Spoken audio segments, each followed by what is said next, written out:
대한민국의 행운이고 희망이고.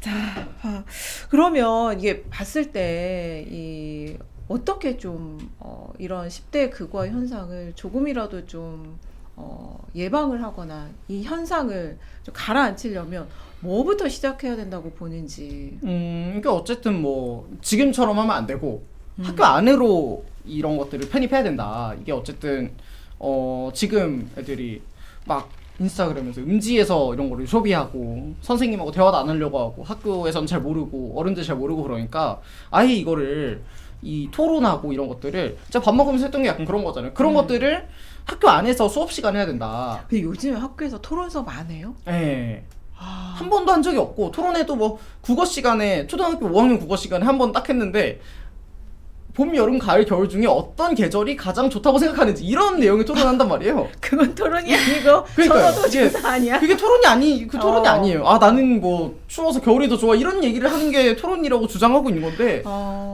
그런 거 할 시간에 그냥 정말 막 기본적인 거부터 뭐 스팸 문자 믿어야 되냐 마냐 이런 거부터 시작해가지고 점점 뭐 중고등학교 때는 막 심오한 것들이 있잖아요. 부정선거 뭐 이런 거에 대해서 토론하도록 하면은 충분히 이게 알아서 자정작용이 일어날 거고, 그리고 정치에 관심이 없는데 노무현 미만 보는 이런 애들이 대부분이에요. 그러니까 아예 그냥 그 사람들은 참관을 하고, 그리고 부정선거를 믿는 사람 한두 명, 반에 한두 명씩 있으니까 한두 명, 그리고 안 믿는 사람 한두 명 이런 식으로 해가지고 얘기를 하고, 그 얘기하는 거를 보다 보면은 그 보는 나머지 한 20명 애들도 쟤네 약간 무논리적인데 약간 이런 거를 또 알게 되잖아요. 그러니까 예방하는 효과도 있고. 어쨌든 토론이 답인 건데 토론하려고 하면 사실 뭐 정교조교사가 사상 주입한다, 또 뭐 진도 나가야 되는데 왜 안 나가냐, 학생들조차 토론을 하자라고 하면은 진도 왜 안 나가냐라고 할 거예요. 아니, 너 5.18에 폭동이라고 말하는 그 청소년 학생들이 이렇게 많다고 한 것도 되게 충격적이었고, 아니 왜냐하면 한국사를 다 배우는데 왜 5.18을 폭동이라고 할까? 이게 한국사 자체도 이게 학교가 정말 문제인 게, 근현대사 어제 그 보도가 나왔던데 근현대사를 비중을 늘리겠다라고 했는데 지금 근현대사 솔직히 안 배운단 말이에요. 초등학교 때 저 같은 경우는 초등학교 때 딱 한 번 배웠고 중학교 와서는 아예 안 배웠어요. 이 단원이 정말 많잖아요. 단원이 한 10몇 개가 있는데 그 10몇 개 역사의 10몇 개 단원 중에서 수업 시수상 몇 개는 빼고 배워야 되거든요. 근데 그 빠지는 게 마침 이제 그 근현대사가 원래부터 비중이 적은데 몇 개 빼야 되니까 뭐 일본사랑 근현대사 이렇게 뺀다거나 그런 경우가 좀 있어서 근현대사를 본격적으로 배우는 게 고등학교에 들어가서인 거예요. 그러니까 중학교 때까지는 애들이 막 5.18은 폭동이다 이런 거를 보다가 또 고등학교에 들어가가지고 고등학교에 들어가서 또 5.18은 뭐 민주화 그거였고 민주화 운동이었고 시민혁명이었고 이런 거를 배우게 되다 보면은 안 믿게 된다는 거죠. 교과서보다 먼저 자리 잡혔기 때문에. 그러니까 초등학교 때부터 초등학교, 중학교, 고등학교 이렇게 좀 폭넓게 가르쳐야 된다라고 봐요. 이게 같은 걸 가르쳐도 단계에 맞게. 저 학교 원시인 이런 거 가르치는 게 아니고. 저 학교 다닐 때는 근현대사 없었어요. 국사 하나 있었고 국사 뒤에 근현대사 한 진짜 20페이지 안 되게 짧게 있었고 맞아요. 수능에 문제 하나 정도 나왔던 것 같아요.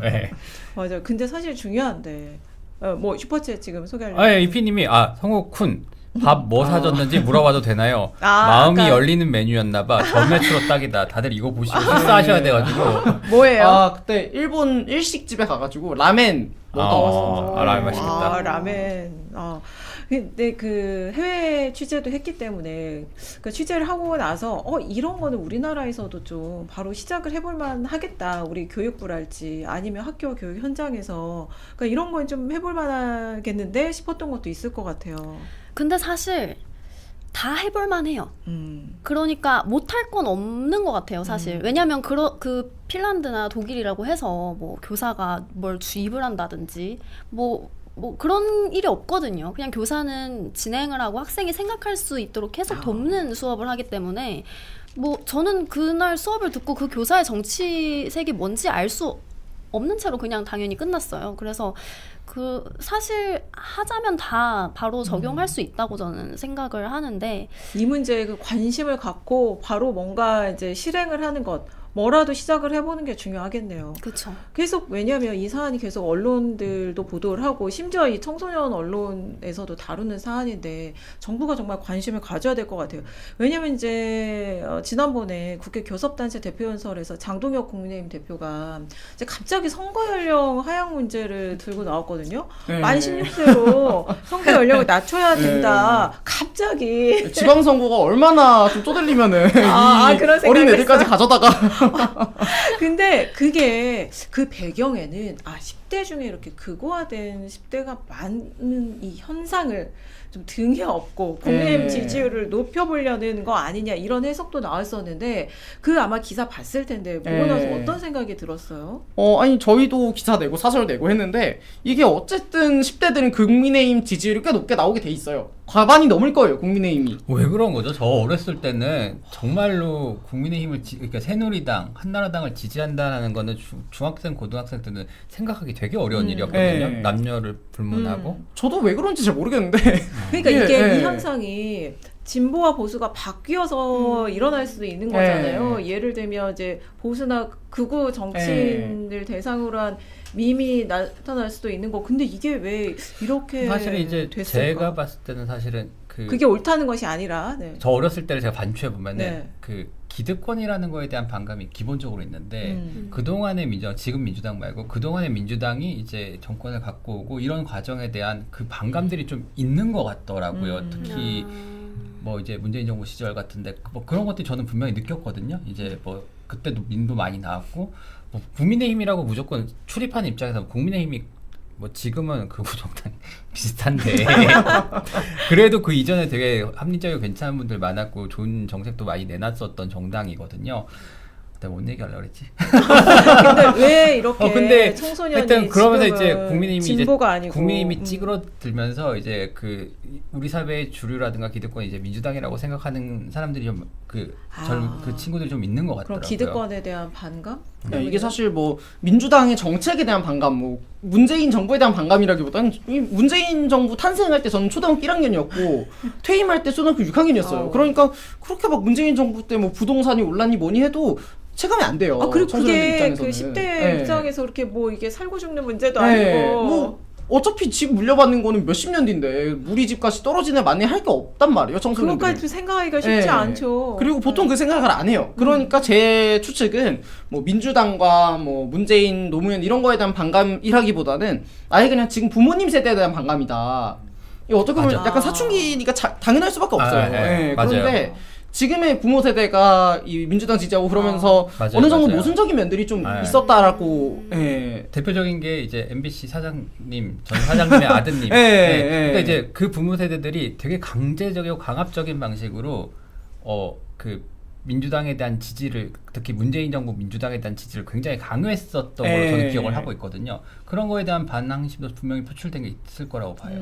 그들의 입장에서 사실 민주당은 기득권이고 가진 것 있는 사람들이고 다 막 아파트 몇 채씩 있고 이런 식으로 인식이 되고, 반면에 국민의힘과 개혁신당 이런 사람들은 되게 청렴하고 굉장히 청렴하고 막 그렇게 인식이 되고 있어요? 그렇게 인식이 되고 있는 것 같아요, 실제로. 막 굉장히 청렴하고 우리 안보 굉장히 중요시하고 북한에 뭐 쌀 이런 거 안 보내고 또 막 총풍 이런 거 알아요? 옛날에 북한에 총 쏴달라고 그 국민 대선 전에 그 보수 정당 정부에도 북한에 돈 준 일도 있고 이랬었는데. 그리고 뭐 무인기 보내고 최근에는 뭐 무인기 보내고 그런 게 있었잖아요. 근데 그런 것들이 사실 언론 보도로 다 나오고 있잖아요. 국민의힘이 어떤 모순적인 면들이 있고 민주당도 어떤 모순적인 면들이 있는지 사실 지금 언론이 충분히 다루고 있다고 저는 생각을 하는데, 그런 것들 언론을 아예 안 보고 인스타그램을 통해서만 접하니까 민주당이 집권하면 막 집값이 오르고 막 환율 오르고 물가가 오르고 막 그런 나쁜 이미지가 박힌 거예요. 그리고 이제, 그거에 더해서 이제 민주당을 지지하는 부모 세대들에 대한 반감에 대한 반감.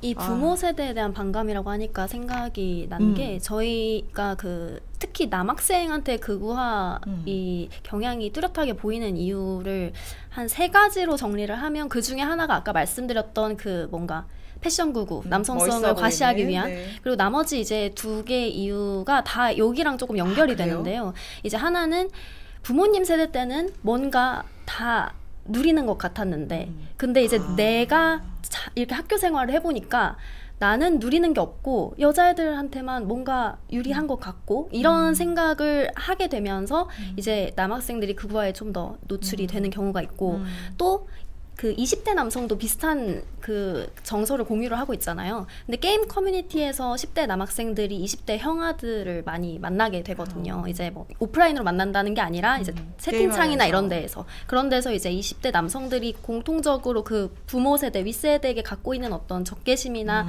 좀 염세적인 그런 태도 같은 것들, 너네 그렇게 해봐야 의미 없어. 뭐 이런 식의 생각들이 자연스럽게 10대 학생들에게도 좀 영향을 미쳐서 극우화가 좀 더 두드러진다. 제가 인상 비평을 하자면은 그겁니다. 이제 지금 이제 부모님 세대라고 하면은 연령대가 어떻게 될지 모르겠지만 어쨌든 쌓아온 걸로 치면은 뭐 이제 86 그 아래 97 요 세대들이 사실 운동권 하면 되게 교조적인 태도를 많이 가지고 있었고 그리고 우리가 선이다라는 그 관념을 굉장히 많이 주입했다고 저는 보고 거기에 대한 반작용이 분명히 있다고 보거든요. 네. 근데 이게 진짜 그 놀이처럼 사실 약간 이제 극우 콘텐츠를 소비하고 유통시키고 놀고 이게 약간 그 우리가 그 10대들의 디지털 성착취물 그 유통 생산 그 가해 이 현상도 취재해서 보도한 적이 있잖아요. 근데 네. 그때도 놀이라고 이게 범죄나 폭력이 아니라 놀이라고 생각하는 청소년들이 많았잖아요. 그래서 그게 정말 충격적이었는데 왜냐면 잘못인지 알면 나중에 이게 고쳐질 수 있는데 잘못인 줄 모른다는 얘기니까. 이것도 이게 실제로 친구들한테 노무현 대통령 조롱하는 게 잘못된 거 아닌가라고 물어봐도 아니 그냥 아니 대통령인데 뭐가 잘못됐냐 이런 식으로 답을 한단 말이에요. 제가 그러면 제가 이게 어쨌든 너무 말도 안 되는 얘기니까 반박을 하죠. 아니 내가 돌아가신 너네 증조 할머니를 그렇게 코알라에 합성해가지고 조롱해도 이게 괜찮은 거냐? 라고 하면 좀 나쁜데? 라고 생각을 하더라고요. 그러니까 이런 거를 제공해줄 촉매가 아예 없는 거예요. 그거를 그러니까 생각을 이제 하도록 사고에 전환을 하도록 자극해주는 게 전혀 없다는 거죠. 이게 어쨌든 뭐 이런 거를 부모님 앞에서 옛날에는 막 다 TV 한 가족이 모여서 TV 봤으니까 그런 세대였으면 이제 너 저런 거 잘못된 거라고 알려줄 수가 있고 뭐 지금 근데 이제 각자 폰을만 들여다보고 있으니까 그러니까 이게 미디어 상황 자체가 조금 좀 좋지가 않다 이런 생각이에요. 근데 지금 그 안 좋은 미디어 상황을 사실 독일과 핀란드에서는 그런 교육을 통해서 극복하고 있는데 우리나라 교육은 사실 80년대에서 발전된 게 하나도 없다라고 생각하거든요. 학교 분위기도 그렇고 뭐 교장 선생님들의 인식도 그렇고 그렇게까지 막 민주적이게 되지가 않았어요. 그러니까 학교에서부터 억압당하고 학교에서부터 막 이 자신의 목소리를 표출하지 못하게 되는 경향이 있으니까 그런 것들에 대한 분노를 조금 이 나쁜 쪽으로 표출하게 된다 이런 생각도 저는 있죠. 근데 이렇게 이 문성호 편집인처럼 이렇게 비판적으로 미디어를 바라보고 이 사고를 다양하게 풍부하게 입체적으로 하고 이런 학생들도 많이 있죠. 나 걱정스러워. 어때요? 학교 이렇게 보면 좀 신문도 좀 열심히 보고 뭐 좀 미디어를 다각도로 수용을 하고 이렇게 인터넷이나 뭐 인스타, 뭐 유튜브 이런 가짜 뉴스만 믿지 않고 그런 친구들도 있죠. 보통 이제 뭐 다 웬만하면 뉴스 신문 안 보고요. 그리고 막 그 극우들 중에서도 막 박정희, 이승만 찬양하고 그러는 친구들 중에서도 나는 이 그 좌파 방송 뉴스들도 본다. 라고 하는데 나는 양쪽을 다 보고 내가 선택한 것이다 이렇게 말하는 친구들도 있어요. 그런 사람들이 굉장히 많은데 실제로 보는 행태를 좀 살펴보면은 걔네가 좌파 방송엔 뉴스를 보는 게 아니고 그 뉴스와 그 기사를 보는 게 아니고 댓글을 봐요. 그러니까 이게 인스타그램하고 사실 다를 게 없거든요. 뉴스 댓글은 오히려 나빠요. 그러니까 이게 어쨌든 제대로 된 미디어 교육이라는 게 되지가 않은 거니까 일단 그런 거부터 조금 하고 나서 애들이 알아서 판단해라 라고 해야지 이걸 아예 그냥 뭐 정치 얘기 학교에서 아예 하지 마라 뭐 신문도 보여주지 마라 공부만 해야지 약간 이런 식으로 접근하는 것부터가 잘못된 거고 지금 기성세대들이 약간 잘못하고 있다라고 봐야 되는 거죠. 그러면 이제 혹시 이제 우리 전파사 지금 보시는 시청자 이 구독자들 중에 혹시 내 자녀가 어느 날 봤더니 네가 혹시 극우적인 생각에 좀 매몰돼 있는 거 아닐까? 이런 조짐이 보였을 때 네. 혹은 그런 거 아닌가 하는 조짐을 느꼈을 때 좀 어떻게 하십시오. 조언을 한다면. 아니 이게 지금 사실 보는 분들 중에서 그런 의심을 다들 하고 계실 텐데 이게 어쨌든 막 그렇다고 해가지고 불러가지고 너 이런 거 보지 마라. 라고 보니면 그 되는 게 아니에요. 너 좀 줘봐라. 이러면 안 된다. 그 밥 먹었던 그 친구도 어머니가 네이버를 통해서 뭐 유튜브를 본다고 네이버를 막아놨어요. 그래가지고 네이버를 통해서 인스타그램에서 이상한 걸 봐도 네이버에서 그거를 구글 네이버 이런 데서 검색을 해봐야 될 거 아니에요. 팩트 체크를 하고 사실 확인을 했고 궁금해도 그 친구가 이렇게 말했어요. 아니 나는 궁금한데 엄마가 네이버를 막아놔가지고 검색을 못해. 이런 식으로 말했단 말이에요. 그러니까 어머니들이 이게 어쨌든 그들은 뭐 그 친구 어머니 입장에서는 아들이 네이버로 이상한 거 보니까 네이버를 막았다라고 할 수 있겠지만 결국 인스타그램을 갔잖아요. 그러니까 인스타그램을 막아도 틱톡을 통해서 보고 틱톡을 막아도 또 다른 SNS가 나올 거고 그러니까 점점 음지화만 되는 거예요. 네이버보다는 인스타그램이 음지잖아요. 그러니까 이게 일단 막 윽박 지르고 하지 마라고 하는 방식보다는 차라리 그냥 슬그머니 뭐 좀 정상적인 신문 이런 거를 방에 갖다 놓는다든지 함께 본다든지 자연스럽게 접근할 수 있도록 한다든지 아니면은 아예 친구들끼리 좀 얘기를 해봐라 이런 식으로 한다든지 하는 식으로 좀 양지화 시키는 게 좀 필요할 것 같아요. 이게 어쨌든 계속 음지로 몰아넣으면 안 되는 거잖아요. 그러면은 이제 어떻게 해야 되냐라고 하면은 조금 양지로 이렇게 끌어내자라는 방식밖에 저는 별로 드릴 말씀이 없습니다. 저는 되게 궁금한 게 어쨌든 재밌어야 그걸 하는 거잖아요. 저는 인스타 저도 보긴 보는데 제 인스타에는 옷밖에 없거든요. 아니 근데 자기가 보는 것만 보는데 왜 그 정치의 극우라든가 이런 것들을 재밌다고 느끼는 건지 제가 잘 이해가 안 돼요. 저도 왜 재밌는지는 잘 모르겠는데 아니 이게 왜 재밌는지는 잘 모르겠어요. 그러니까 약간 이런 것도 있는 것 같아요. 나는 정치에도 관심이 있어라는 그런 그 약간 허세 의식이 좀 있긴 하죠. 그거 플러스 이게 그리고 일단 약간 조롱 콘텐츠가 많잖아요. 비하 콘텐츠 이러면서 약간 우월감도 느낄 수도 있을 것 같고 여러 가지 심리적인 요소도 있을 것 같아요. 근데 정말 누군가의 알고리즘에는 단 한 번도 뜨지 않는 콘텐츠들이 이 청소년들 이제 인스타나 유튜브에는 굉장히 다량 그게 뜰 거라는 거예요. 이게 인스타그램 계정을 일단 만들고 나면은 좀 뜨고요. 이게 어떻게 그 알고리즘이 튜닝이 되는지는 잘 모르겠어요. 근데 일단 청소년이라고 하면 좀 띄워주는 것 같고 그리고 인스타그램에 이게 양쪽이 있으면은 한쪽보다는 극우가 그래도 훨씬 많아요. 물량적으로. 그러니까 정치에 뭔가 관심이 있다라고 인스타그램 알고리즘이 판단을 하면은 일단 뭐 둘 다 보여주겠죠. 근데 극우들이 훨씬 많으니까 극우적인 게시물들만 접하게 되고 그리고 그런 것들이 좋아요 누르다 보면은 그걸로 뒤덮이게 되고 이게 물량이 정말 많은 게 제 이거 그 로블록스 기사 쓴 친구가 극우 계정이 하나가 있어요. 막 뭐 취재용으로 뭐 메이크 코리아 그레이드 어게인 뭐 이런 게 하나 계정을 하나 파가지고 거기다가 모든 노무현 게시물과 모든 이재명 대통령 까는 뭐 그런 극우적인 것들에 다 좋아요를 눌렀는데 다 좋아요 누르고 다 팔로우 했단 말이에요. 근데 지금까지 지금 한 3주 됐나? 그 팔로우 한 것만 한 3,000명이에요. 계정이 3,000개를 팔로우 했단 말이에요. 그러니까 이게 3주 동안 3,000개 팔로우 다 마파를 해줘요. 걔네들이 한 100명, 200명 정도밖에 팔로워가 없는 조그만한 계정들이니까 자기 인지도 높이려고 다 마팔해주고 그런 계정들이 서로 마팔해주는 문화가 있대요. 그 친구에 따르면. 그래서 그 친구도 하나에 껴가지고 서로 마팔해주는 문화를 하고 다닌 건데 서로 마팔해주는 문화가 있으니까 그들이 결국 이렇게 얽혀가지고 다 뜨게 되고 이 인스타그램 알고리즘이 사실 굉장히 큰 문제다. 인스타에 고양이, 강아지 이런 좋은 콘텐츠들 얼마나 그러니까. 많은데 왜 그런 걸 보고 있죠? 진짜 이해가 안 되네.